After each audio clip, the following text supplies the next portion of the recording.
That's a good A one. baseball game, a boxing match, and an opera. Yeah, an opera. What? I'm smart. Get your seat tickets to sports, concerts, and live events. SeatGeek. Get your seat in a seat. Out of left tackle and what that looks like and just the prospects for the start of the season with the rookie.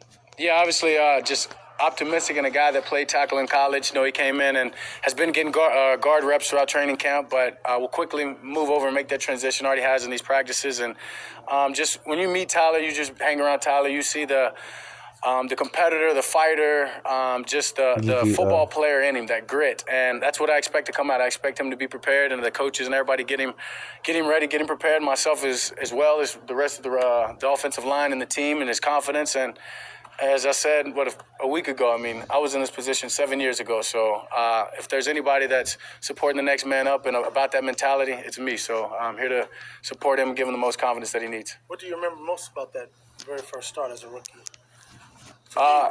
You know, that you could, in terms of tell Tyler Smith about what to do. Yeah, just play one by one. Take each play one at a time. Understand that you're prepared. Believe that you're prepared. And we will be. We have time to get him there, obviously. But just going out there and playing like the guy that you've played, like he's played with these last few years in college, or just having that belief in yourself and knowing that you're drafted in the first round and in that position for a reason. So just go play. You've always built a good rapport with your receivers. Have you had time to do that with this group? Yeah, most definitely. Going back to the spring when these guys first, some of the rookies got in, things progressed fast. Obviously, this is going into, year 3 for CDNI.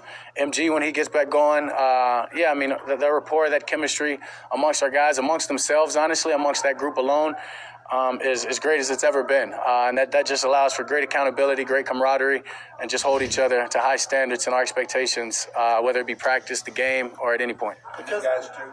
Yeah, especially the new guys. But when you have guys like CDMG, guys that have a certain culture and a certain demeanor and approach about themselves, the way they attack each day, it's easy for those young guys to follow in and to do the same thing. And as those guys gotten reps and I've worked with them, we've communicated things out and made sure that, we've got great chemistry and on the same page. You came into this league with such an experienced line between Travis, Zach, Tyron.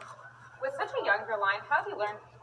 How do you need to communicate differently, both in terms of how much and the way you're communicating during games? Yeah, well, I'm the experienced one now, so it just, roles reversed. So in that sense, as I said, lean on what I know, lean on the experience that I've had. Obviously, other guys like Zach there, guy like Tyler Biadasz, who is picking everything up fast and just seeing the defenses, being ready for them the next time they come.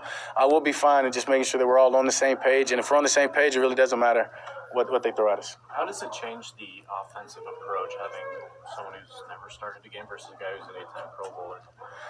I mean, I don't think the offense as a whole can think about changing. I mean, I think we drafted that guy, and I think we've put in our backups in place in every position so that in a situation where this happens, you don't have to flip the script and change everything. You, as you said, next man up mentality, and you find a way to help that guy, but you understand you're going to be who you are, whether that be in the pass game, drop back, whatever it may be, and that guy just needs to understand that and get up to speed. It feels like Brady's going to play forever, because he just keeps on doing it every year at such a high level, but when you get a chance to go head-to-head against somebody like that, one of the greatest, if not the greatest ever, what is that like for you to experience that and to kind of maybe embrace those moments? Because it's probably coming to an end at some point. Yeah, you definitely have to embrace it. As you said, a guy whose resume speaks for himself, who shows up at his age and is still better than most to do this. And as you said, the greatest to do this, honestly, to play this position. Won, 7 championships more than any team, and just in the moments of playing him, understanding what that team's going to bring.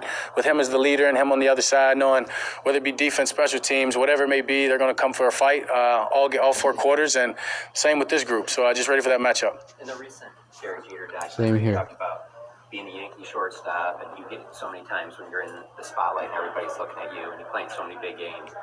For you, how much do you relish that opportunity? Because obviously you guys playing so many big games, and next Sunday night will be the same thing.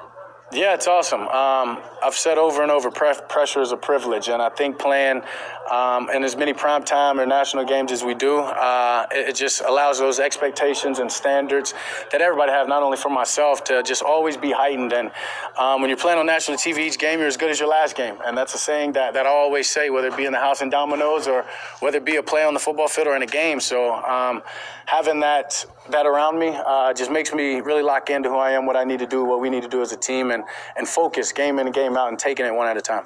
Kind of along with that, you haven't made the playoffs in back-to-back seasons yet since you've been here in this nucleus. Yeah. One, does that surprise you? And two, is that part of the reason you don't think this team has been able to get to where it wants to go? You kind of have to put yourself in that situation year in, year out.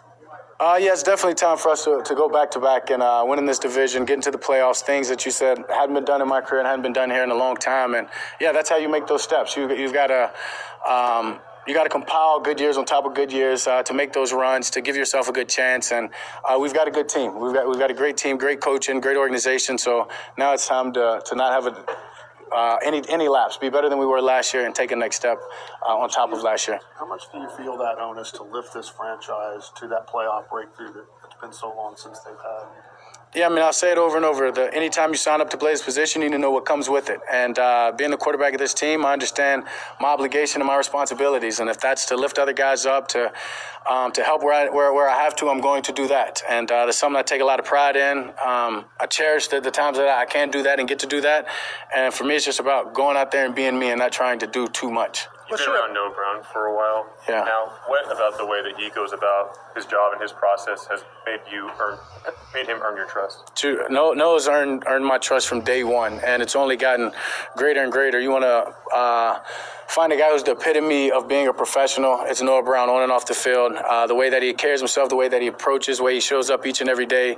He's somebody that those young guys need to follow, not just should follow, but need to follow. And whatever your role may be, big, small, for him as a young guy, motion in the backfield, blocking the mic, to now starting at receiver. So it's just important for people to watch him and know what his career has been and the type of player and person that he is and will continue to be. What's your approach when these young receivers need help, when they make a mistake and they look at you? What's your approach there? Sure, give them the answer, depending on what they need help with. You know what I mean?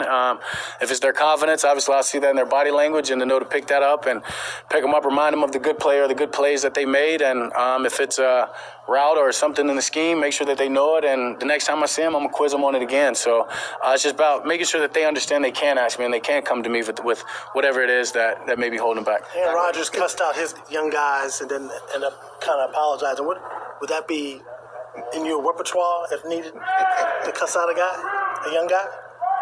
I wouldn't apologize. If I did it, I wouldn't apologize. So that tells you that. I don't know if I'd get there.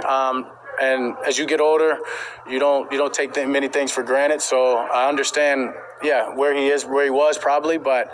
Yeah, I'm always me, and I'm not trying to be anyone else. So if I get to that point, I wouldn't apologize. So it is what it is. Just staying on receivers for a second. Just how do you juxtapose last year you go into the season with three guys who can get 1,000 yards and three guys who can get all these catches with Gallup and Amari and CD, and now you go into the opening game with only one guy who's caught a touchdown pass in the game from you, and you got all these young guys. Yeah, I mean, it's just what the defense has seen and what they've known. They just knew those three guys to catch over 1,000 yards and have that many balls thrown. They just hadn't seen some of the guys that we've got that are going to come out there yet. And for a guy like Noah Brown who just hadn't had those opportunities to do that over and over. So, and then you got a guy like CeeDee Lamb who's continued to take steps and is taking a step to be the guy.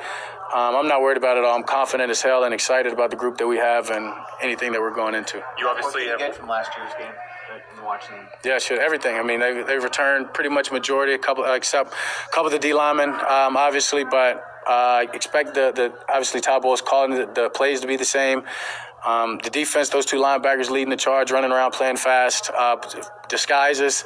Watch that game and a few others that we'll choose from the season, and they'll be ready to go. You've obviously worked with Britt at length in the past, as many the guys. The great Britt Brown? That's right, yeah. And so when you see a guy like Gallup go through the process with them, knowing that process yourself, does it give you confidence that, all right, when MG gets back, you'll know that he's ready to go? Yeah, I know he'll be ready to go. There's no lack of confidence or any doubt in my mind that he'll be ready to go. And for me, it's just about making sure that MG understands that and understanding where he may be in the middle side of the injury. So, and it isn't just me. If you watch him in practice, there's guys that are always hollering over there when they see MG doing something, or the other guys working on something to get themselves back. Even Zeke.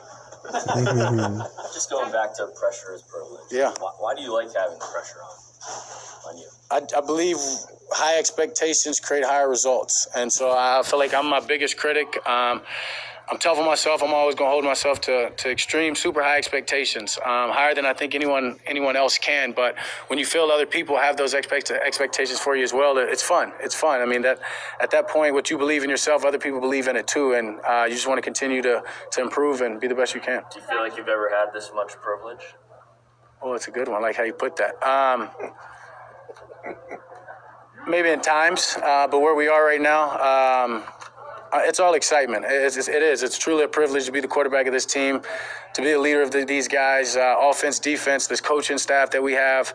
And yeah, especially with everything being said about us. You know what I mean? The lack of what we have is keep writing, keep talking. We're ready to go play. Jared mentioned on radio this week how he still wants that playoff loss against San Francisco to hurt. Y'all talked about that at the beginning of training camp. At what point? Yeah.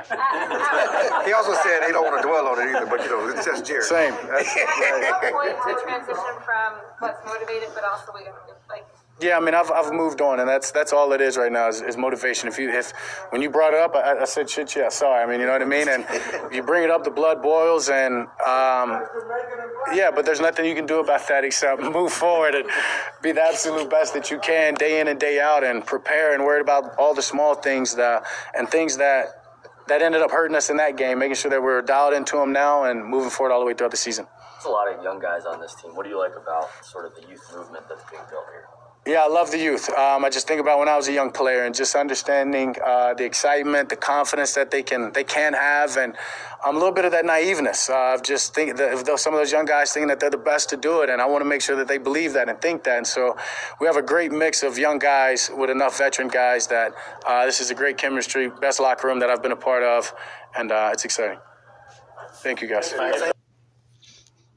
All right. Have a good one, guys.